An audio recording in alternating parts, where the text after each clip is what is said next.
Hello there, good to see you again. This video will help differentiate between IPO and regular stock. With your limited capital of investment, which one should you invest to? Let's discover. Here, we want you to be able to differentiate between IPO and regular stock. Are you ready? Remember, friend, the terms IPO and regular stock both refer to shares of a company, but they occur at different stages of a company's life cycle and involve distinct processes. First, IPO is only occurred once, the process which private company offers its shares to the public for first time, effectively becoming publicly traded company. During an IPO, a company sells a portion of its ownership to raise capital from public investors. When company has gone public through IPO, its shares can be traded freely on Bursa Malaysia. These shares are referred to regular stocks, or simply stocks. Regular stocks can be buy or sell by anyone through Bursa Malaysia. Can you see the difference? Okay, let's go to the second point.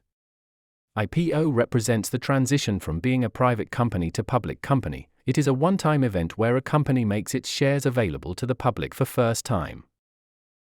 Regular stock refer to shares that are already publicly traded after IPO. Regular stock trading happens daily after the IPO, depending on supply and demand. Easy comparison, huh? Next, the price. IPO are priced during IPO process where investment banks help the company decide the initial offering price, and it is fixed price.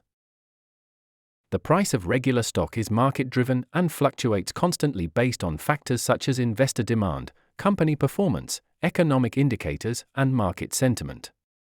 The price is determined in real time by the supply and demand of the stock in Bursa, so the price keeps changing every second. So, what's next?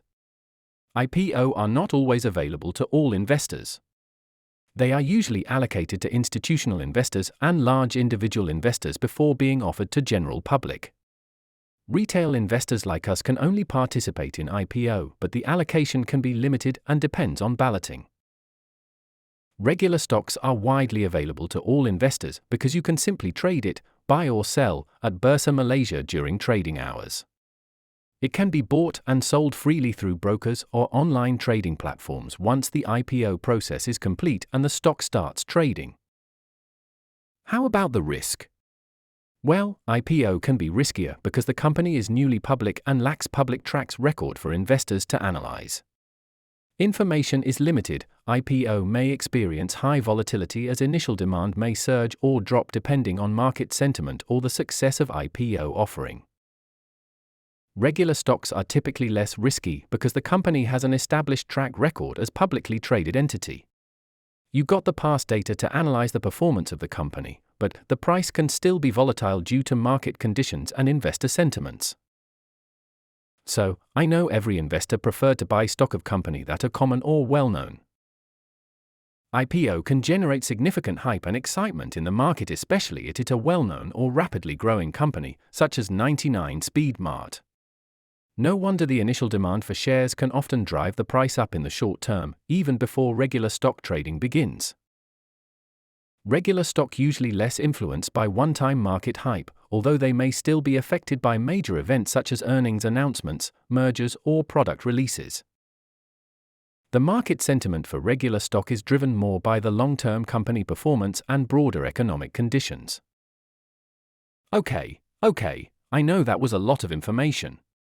Let me summarize. An IPO is about transitioning from private to public, while regular stock represents shares that continue trading on exchanges after the company has gone public.